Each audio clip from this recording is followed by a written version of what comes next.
Hi, I'm Doel, IVF Lab Director at Indore Infertility Clinic and Course Director of Embryology. I'm deeply passionate about learning and teaching embryology.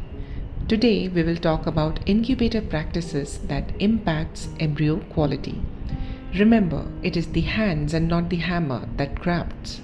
An incubator by itself doesn't decide embryo quality. It is how we use it every day that eventually decides the fate of an embryo. And this is where the concept of marginal gains applies. Small positive improvements each day quietly add up to make the long term outcome better. So, today we will walk through 4 pillars: what is optimal incubation and what it really means, why equilibration deserves its respect, the hidden impact of door or lid opening of an incubator, and the practical caseload per incubator without compromising embryo quality. In vivo embryogenesis. Embryos in vivo never grow in a static box. It moves through the fallopian tube into the uterus, exposed to gradual shifts in temperature, CO2, pH, and oxygen. These mild gradients are nature's way of pacing development and synchronizing it with uterine readiness for implantation. Talking about temperature, the ampulla where fertilization occurs is cooler, about 36 degree versus a 37 degree in the uterus. This is because the femoral end of the fallopian tube is exposed to the peritoneal cavity with less blood supply. The cooler environment protects the oocyte spindle, slows metabolism, and tempers the sperm motility. The gradual warming towards the uterus then supports the higher metabolic activity needed for compaction and blastulation. In our IVF lab, we try to achieve a constant temperature instead of a gradient using incubators. pH and CO2. pH follows a high-low-high pattern, about 7.4 near the ovary, dipping to 7.2 in the oviduct due to higher CO2, then rising again to 7.4 in the uterus. Early on, low pH slows metabolism and limits oxidative stress. The rise later supports compaction. pH, as we know, is a function of temperature, altitude, CO2, and concentration of solutes in the medium. In vitro, since we have to incubate at a constant temperature of 37 degree and roughly 5 to 6% of CO2, pH is fine-tuned by media composition.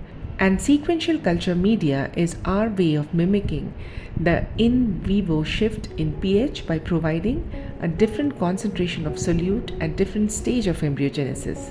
So, the desired pH can be achieved by both box and benchtop incubators. Moving to oxygen. In vivo, oxygen is around 5% in the fallopian tube and 2% in the uterus. Higher oxygen supports early cleavages, while uterine hypoxia reduces ROS and favors implantation. Many studies now confirm that culturing at approximately 5% oxygen improves embryo quality and live birth rate compared to atmospheric level. Beyond morphology, oxygen tension also influences the epigenetics and possibly long-term offspring health.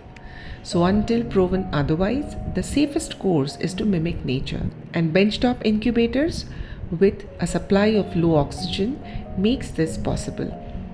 Yet many labs still use box incubators out of what we must say a convenience bias, and that is choosing what is easy and cost effective over what is right. Evidence is clear: oxygen regulation is not optional. Let us talk about relative humidity. In vivo, humidity is nearly 100% as embryos are submerged in tubal fluid.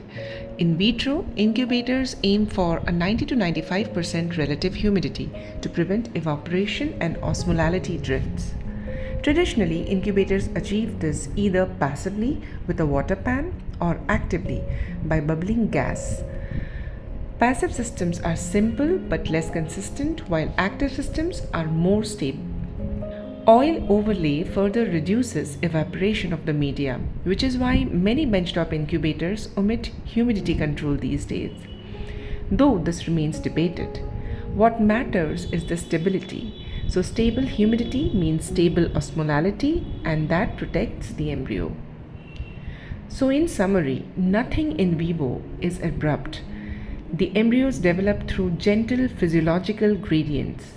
Reproducing these, especially the physiological oxygen, is the cornerstone of good culture practice in our lab and should be our aim.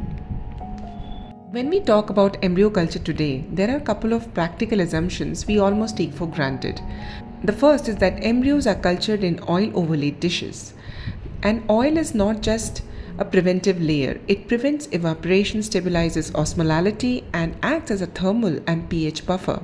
Without it, even minor fluctuations in CO2 or temperature would directly affect the culture media and hence the embryo.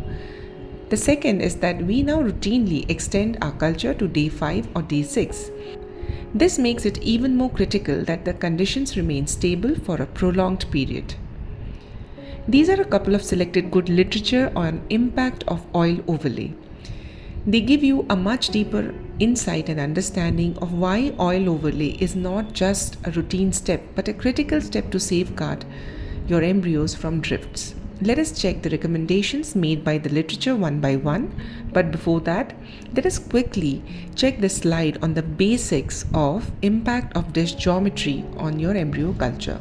As you see, media equilibration time at a constant temperature provided in the incubator is dependent on several dish-related factors. Firstly, dish geometry. Deeper well means slower diffusion of gases, while flat dishes allow faster equilibration. Secondly, the media volume or droplet size. Larger droplets take longer to equilibrate compared to smaller ones. Then comes the surface area. The more exposed surface, the quicker the gas exchange. Oil depth also matters. Height of oil above the droplet acts as a diffusion barrier and slows equilibration. And finally, oil viscosity. Thicker, more viscous oil prolongs equilibration time, but on the positive side, it provides much better stability over pH and temperature drifts. So, the type of culture dish that we choose and how we prepare dishes directly impacts how quickly our media equilibrates, and how does the minor door opening and excursions out of the incubator impact the embryos being cultured in these dishes. From the published literature, 3 important aspects about oil overlay stand out. Number 1, a higher density and thicker oil overlay gives better control over the culture system.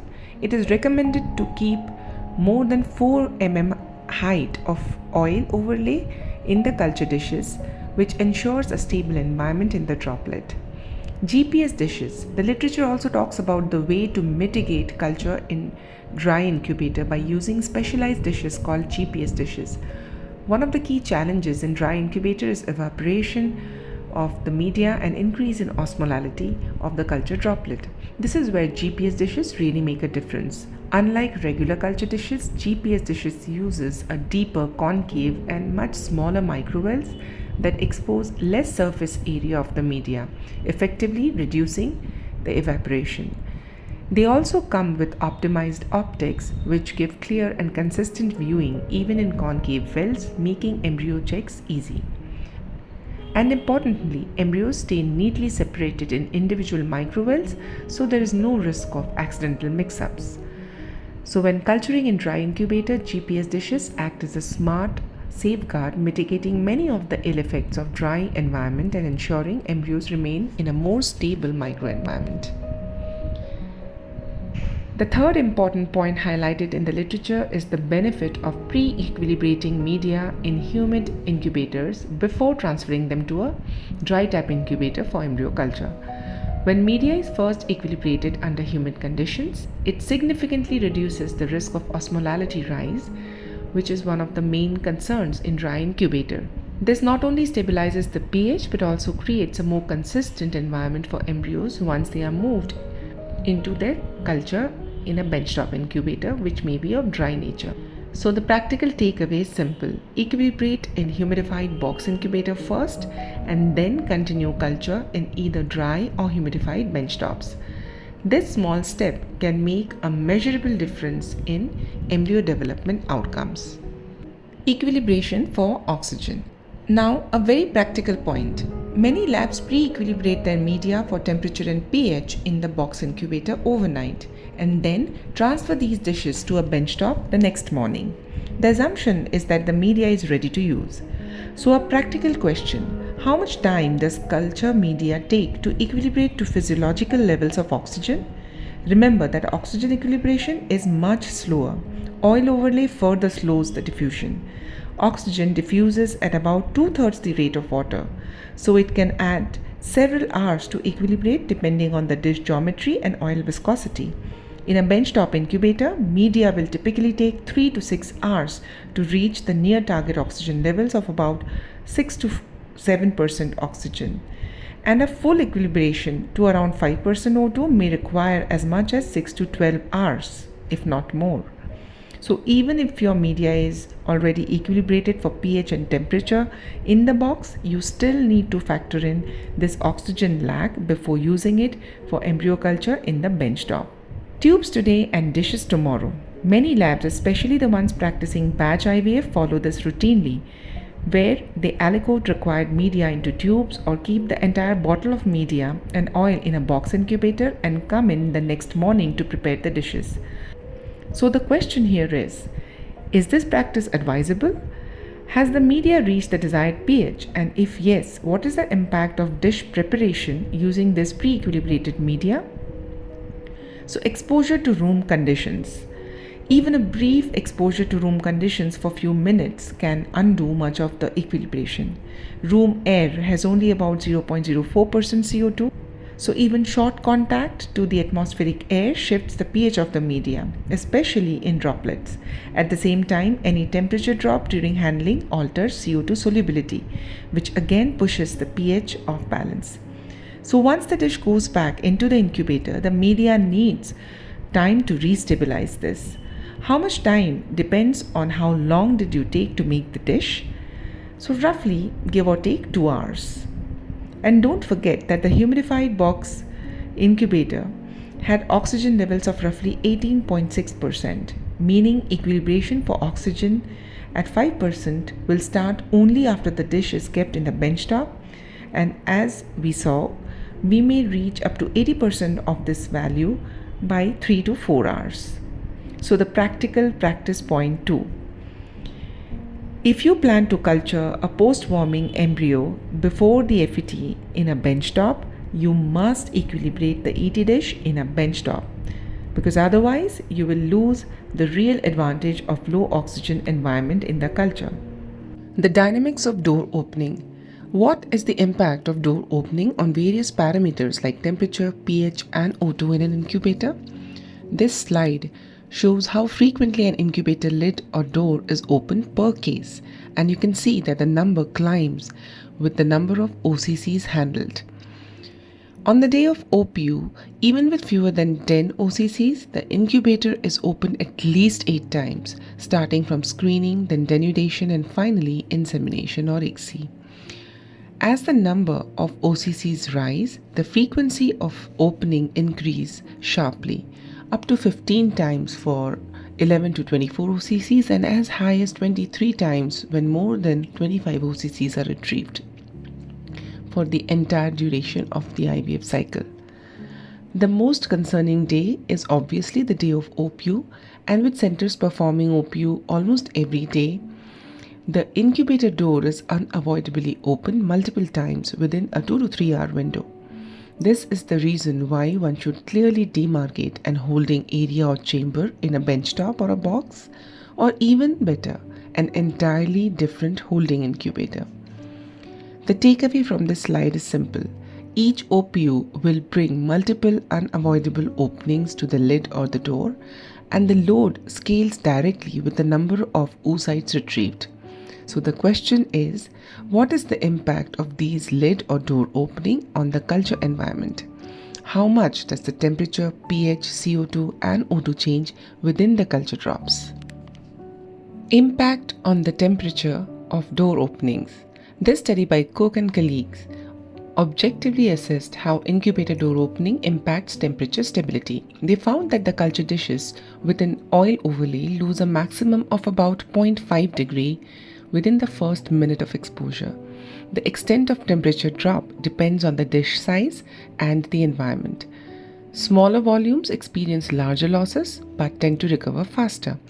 And here's the key point. Benchtop incubators recover temperature far more quickly than large box-type incubators. So while both will experience that initial dip, the benchtop minimizes the duration up to which embryos are exposed to suboptimal conditions. In short, the literature makes it clear. Oil overlay offers a good protection against drifts, but recovery speed is where benchtops have a clear advantage. If you are stuck with culturing in a large box-type incubator, one way to minimize the temperature fluctuations caused by frequent door opening is to use milled aluminum blocks. These blocks act as thermal stabilizers. They hold onto heat and further buffer the culture dishes against sudden drops in temperature when the door is opened. In effect, they create a more stable microenvironment inside the incubator, protecting embryos from repeated temperature shocks. So while a benchtop incubator is always a better option for faster recovery, if you must use a box system, please make sure that you use aluminum blocks, which are smart and practical add-on to improve temperature stability. So which stage of embryogenesis is impacted the most with temperature difference? So practically, if you are short on benchtop space and need to decide which dishes to prioritize in a benchtop and which can go into a box incubator, this table gives you the answer. Not all stages of embryogenesis are equally vulnerable to temperature drift. Here, when I say temperature drift, I mean just a 0.5 degree lower temperature. Media equilibration, morulae, and blastocysts are relatively resilient stages. Even OCZs before denudation are most resilient to minor fluctuations in temperature drop. But the rows I want to focus and highlight are the high sensitivity stages. Denuded oocytes pre-ICSI are extremely vulnerable to temperature drifts because the spindle and microtubules are highly temperature sensitive. Similarly, post-ICSI oocytes are at a risk since both the spindle and chromatin integrity can be compromised by even minor cooling. So the practical practice point 3. When space is limited, the rule is simple. Denuded oocytes and post-ICSI oocytes must always stay in a benchtop incubator. They are your highest risk groups. The more resilient stages like the OCCs post-screening can be managed in a box if at all needed. Practical practice point 4. Instead of keeping all denuded oocytes in one dish and then adding the post-ICSI oocytes back to the same dish, a better practice is to separate them. Prepare 2 culture dishes per case, one for keeping the post-denudation oocytes and the other for keeping the post-ICSI oocytes. This approach limits how long each dish spends outside the incubator, reduces the temperature and pH excursions, and ensures more stable condition for the gametes and embryos. Yes, it may feel like you are using more dishes and that can add on to cost, but this is not the time or place to think about saving a few extra dishes or culture media. In the long run, these best practices will translate to better embryo quality and improved outcomes. The impact of door opening on pH. When we think of door openings, we often worry about temperature and oxygen. But what about pH? The good news is that near neutral pH media are remarkably stable. That is, pH of around 7 to 7.2 or so. Even with a 10 degree drop, that is from 35 degree to a room temperature of 25 degree, the pH will only shift by 0.02 units, that is from 6.98 to 7. So practically, pH is not the weak link here. But there's still a smart way to manage it. Since culture media pH is recommended to be in the range of 7 to 7.2 or 7.2 to 7.4 depending on the kind of media that you're choosing, it is better to adjust your CO2 so that you remain at the lower end of that band.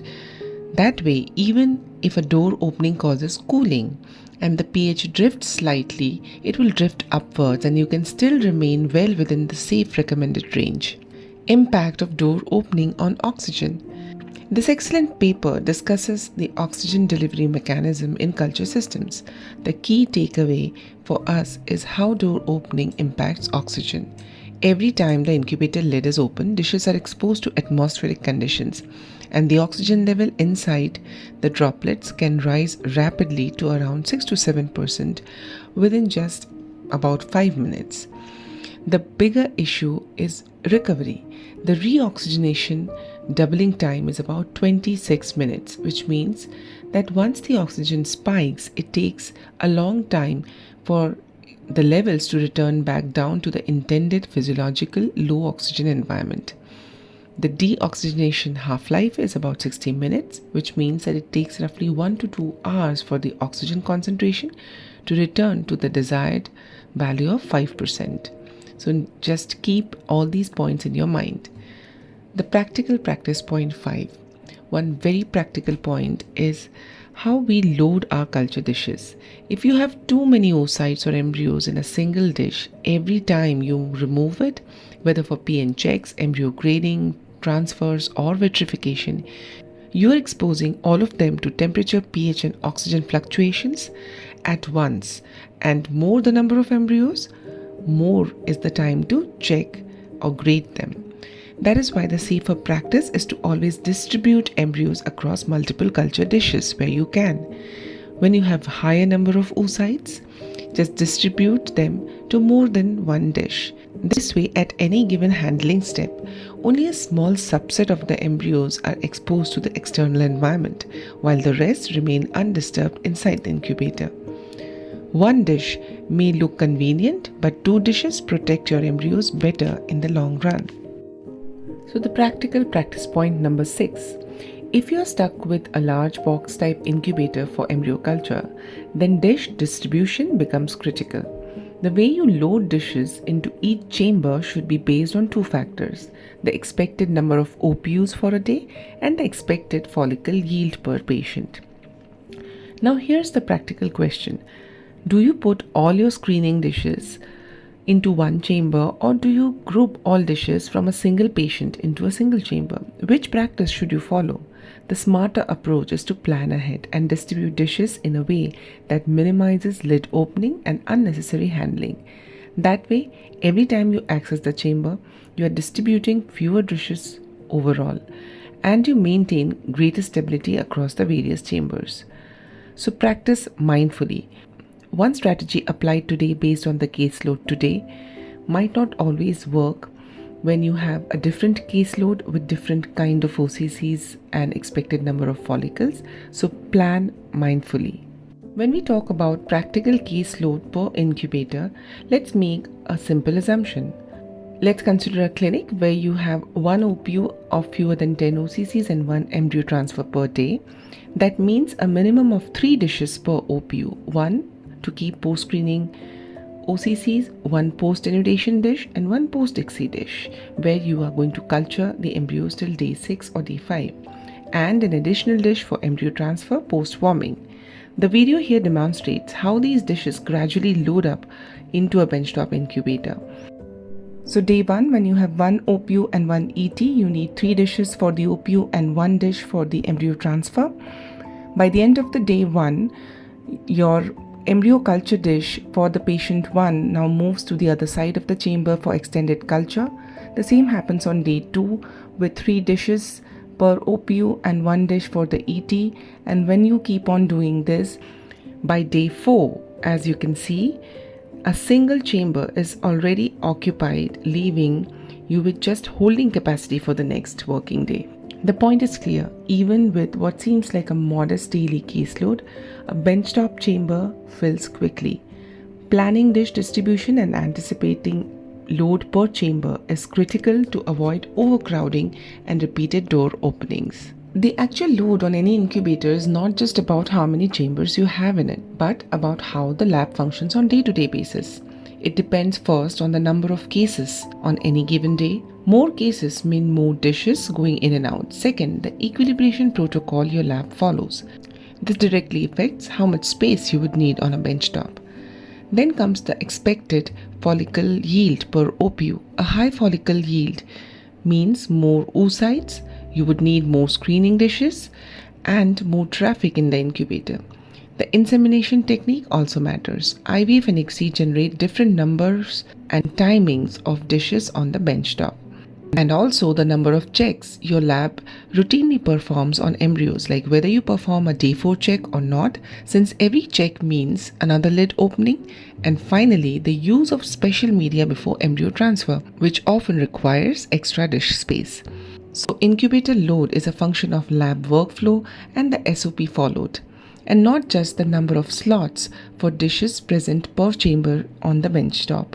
So practically, for labs that equilibrate and culture both in a benchtop, the caseload per machine is actually quite limited.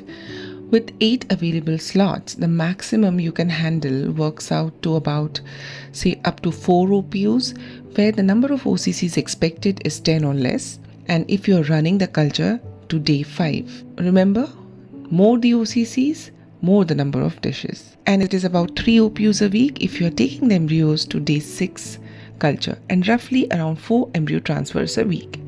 So even if you are only performing 2 cases a day, you will still run out of spaces for equilibrating media in a benchtop incubator. The key message here is that benchtop incubators have limited case capacity when used for equilibration as well, which is why it makes sense to purchase 2 benchtop incubators to start with, and they should be seen as an investment in embryo quality and not just an expenditure. Air quality and inline filters. When we talk about air quality in incubators, inline filters are one of the most overlooked details. The question is, should they be mounted horizontally or vertically? So if space allows, always mount IVF inline filters vertically. Why? Because in a vertical position, the gas flows more uniformly through the packed adsorbent, theoretically reduces channeling and bypass, meaning the air doesn't just sneak through the easiest path, but actually makes a proper contact with the filter material. The result is better contact time, and which leads to better adsorption and ultimately more reliable purification of gases before they reach the embryos. So in theory, it makes sense to mount them vertically. So wherever possible, please mount them vertically. Point of use. So when it comes to inline gas filters, the question isn't just about the orientation of the filter, it is also about the placement. Should the filter sit upstream near the gas cylinder so that the lab looks very neat and clean, or should it be downstream near the incubator? The practice is to place it at the point of use, which is right before the incubator. Why? Because even if your gas starts clean, anything downstream in the tubing can recontaminate it, especially if you have long tubing runs. Even with high-grade tubing, the weak links are usually the joints and the junctions. These points can leach VOCs from adhesives, release particulates, or even allow recontamination through microleaks. That is why point-of-use filtration, which is right before the incubator, remains essential, ensuring any contamination from tubing or fitting downstream is captured before reaching the embryos. By keeping the filter as close as possible to the incubator, you make sure that the very last thing the gas passes through is the adsorbent filter, and it guarantees maximum protection and cleaner gas delivery directly to the embryos. So key messages. Oil matters. Depth and viscosity of oil overlay directly affect equilibration and stability of the microenvironment. Benchtop is better. Temperature recovery is far quicker in a benchtop incubator as compared to box types, and of course it gives you a low oxygen environment. Plan your load. Even with just 2 OPUs a day, benchtop spaces fill up quickly. Smart distribution of dishes and chambers avoid overcrowding and repeated fluctuations. Air quality is non-negotiable.